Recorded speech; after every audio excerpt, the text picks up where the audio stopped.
Good morning, everybody. I'm a little bit tired. That's okay. We're headed 4 hours this way because today we are going to pick up our new built engine. It's off the hook. While we're down there, we're gonna meet up with my partner Nick at Black Sheep Industries and True North Turbos. And if you guys don't know, which you should know already, we do make turbos, wastegates, blow-off valves. So if you want some Canadian goodies, make sure to check us out. BlackSheepIndustriesInc.ca. And I'm super stoked about today. It's gonna be so awesome. And I'm gonna see you guys in 4 more hours when I finally get there.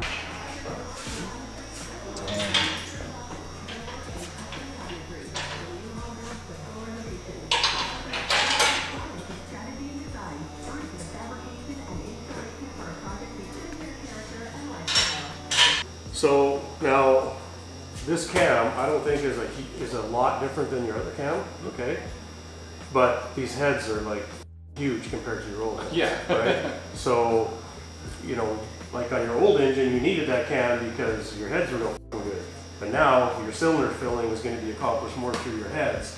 So I didn't go too crazy in the cam because I know Nick's turbos and everything, I know they're good, but it's like, I want to make sure this spool's halfway deep. I mean, this head is like 252 cc, that's what they rated it for. Yeah. And I actually cc'd it, and it is 252, it's like right on the front. Oh, I thought they messed it up. I thought it was like 225 like everyone else. You know, nobody really knew for sure. Like, because the part number is like 69225.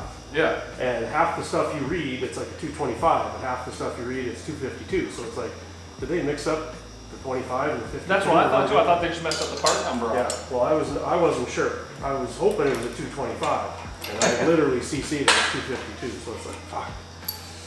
So I did all that before, you know, I basically did the cam and had that all figured out, you know? Yeah. But I mean, that thing's 252. I mean, got one of Jordan's on the ground. I mean, that thing's a bad right? I mean, that thing, I built that thing to make like 2,500. Yes. And that head's like 267, right? So it's not far off, yeah. Yeah, it's like, you know. Yeah, it'd be good if they worked. So when I flip it around, put it against the tailgate in the back. Sure. So, hang on to it till you get going.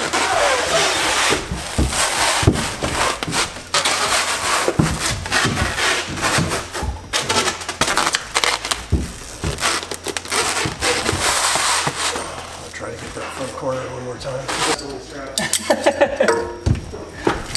At least it's not gonna move. I know, I'm sorry, I didn't film much of that, but I'm on my way to Nick's house right now. So the engine is in the back. I'll tell you a little bit more about it when we get to Nick's house.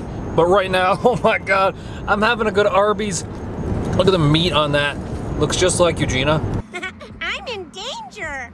Just kidding. I love me a good old Arby's sandwich, and we don't have one locally where we live, so every time I come down to Edmonton, I'm like, I want Arby's. And then I never get it. And this is the first time I actually got it. And if Arby's isn't your go-to, tell me what is. I went to Whataburger once in the States, and that thing was, oh, it was so good. Oh boy.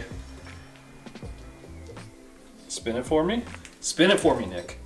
It spins way better than it used to. It's our custom 88mm wheel in here. You can see, because it looks like curvy wieners. I'm excited. So this combined with the new motor should make whatever this turbo is going to make. Technically, yeah. Because we're going to run this, I don't know, 40 pounds of boost sounds like a good number, if it makes it. Here's the new blow-off valve design. It looks so good. These ones are not in stock currently at the moment, but will be shortly. Just waiting on anodizing. Dang. Even I don't have one yet, Nick. I know. Oh yeah. So this one's a 76, 75. Yeah, smaller back housing. I'm not really into back housings being that small, but for the average guy who's like, yeah, I got a 5.3 and I just want to make 700 horsepower on the street, this thing's pretty good. And then if you take this wheel and you put it on like a 96 backside, then you're making like 1,000 horsepower. So T4 1.1, right? Yep. T4 1.1, yeah, 76. What a cool wheel. I would film more in here, but Nick's got some super secret stuff going on in here, and I can't. Nick's like, nope, sorry, I got some super secret stuff going on in here. So now, yeah, we lose out on it. But you know, it's all good. We've been doing some stuff, and some big stuff is coming our way, and it's gonna be awesome. At first I was strapping this in for a joke, but I realized if I did get into an accident that this is like a 50-pound projectile. So I'm gonna strap it in just for extra safety. Oh geez, that was a ride. My legs are sore. I didn't get out for 5 hours. I booked it home. So it's like 9 o'clock now. We're gonna get this motor out and back in the garage before the sun goes down, because that'll be not a fun time to leave it outside overnight. Enter my password. Oh, penis worked.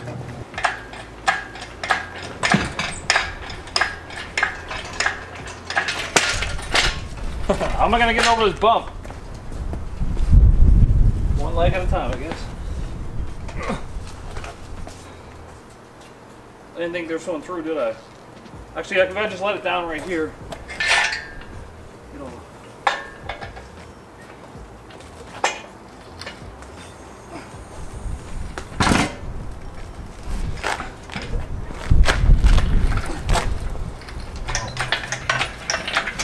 I'm so smart.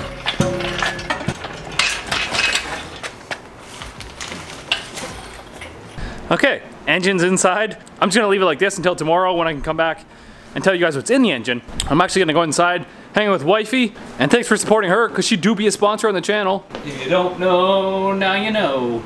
If she hits like 3,000 subscribers on her thing, I'll quit my job tomorrow, promise you. Okay, our engine's in the garage here. I'm super stoked about it. I cleaned up a little bit just to get ready for this thing. Now let me tell you a little bit about what's inside of this thing that's gonna make it work so well for us this season. So it was built by Flying's Pro Street Engines, and Ryan Bell, the guy who built this engine, is actually moving his operations down to Arizona because he works for Milron, and Milron has a location in Arizona. He's gonna run that place down there and build engines on the side. So us Alberta guys, if we're gonna want engines, we're gonna have to send them down there to him now. He did give us this nice build sheet here. It gives you all like your specs on everything, the crank, the block, all the clearances. The only thing the block doesn't have in it right now that he's sending me is the one plug right here in the block, which will be fine, and then I have to put a dipstick in it as well. So it does have a cheaper Performance World head on it. However, I thought on their website they mistake it because they were rated 252, like 252cc heads, and I thought they just mistaken 225, but they were actually flowed, and they do flow 252, so I'm not like, that's big. We just take a look underneath here.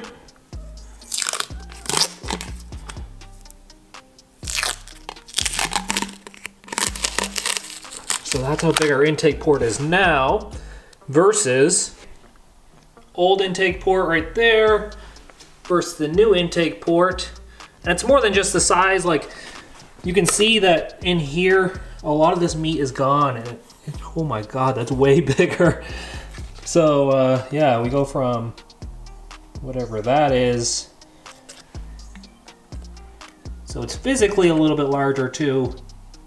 And now the camshaft in this one is slightly less lift than the one that was actually in our stock-headed one, but that's because the head's full so much in this thing. We had to lower the camshaft a little bit to try and give the turbo a fighting chance to have some torque to spool it up. And then if we come down here, it's actually an iron block 5.3, and it's got a stock crankshaft in it, but it's got forged pistons and rods in it. So it's got ARP mains, ARP rod bolts, ARP head studs, so it's like, it's good to rock. We do have to do the hardness conversion because this is actually a 58X crank. Our older one was a 24X crank. With building this engine, I actually wanted to have that one as a spare engine. I didn't want to take any parts out of that one. So if anything does happen to this car, Tokyo's car, or my car, we're gonna pull it out and just toss that engine in. And it would be like a weekend to get it all swapped over. Not even a weekend, it'd be like a day. But he went ahead and he put the same Jegs pan on the engine here just to keep our oil inlet and outlet in the same spot. As you can tell with these heads also, they're actually a much thicker deck, so this will help keep the heads down with like 40 pounds of boost as well. But you guys have no idea how excited I am. Like, I've never had a built engine before. This is like the first one, and it might not be the top of the line built motor, 427 stroke crank and everything like that, but it's the best we can do, and it's gonna take us this season, which should hold 1,300 wheel horsepower. And I'm hoping that our 88 will be able to feed that much power to it. One of the biggest things I wanted to do with this engine was actually test our True North turbo lineup to get like proven dyno numbers. We're gonna put a 72 on it, a 76 on it, 79, 85, and an 88. All 5 of those turbos are gonna go on this engine when it's on the dyno. We're just gonna keep switching them out on the dyno. And then we'll have some proven numbers, and we can post those back on the True Note Turbos website. And it's not that the turbos don't work, it's just people love to see the dyno numbers, even though the dyno numbers reflect on so many different things like engine combination, intake, exhaust restriction, all that kind of stuff. But people like to see numbers, so we'll feed you guys some numbers. But that's where I'm gonna leave you guys. I have some stuff to do. I'm gonna get this engine ready, and we'll be able to bolt up our transmission to it, the torque converter, get our turbo on there. Our nice True North Turbos 88. I'm so stoked about this thing. This thing is gonna make the loudest whistle noises I think I've ever heard in my entire life. This is a big step for us, guys. Make sure you like the video, subscribe to the channel, peace easy, and get that V.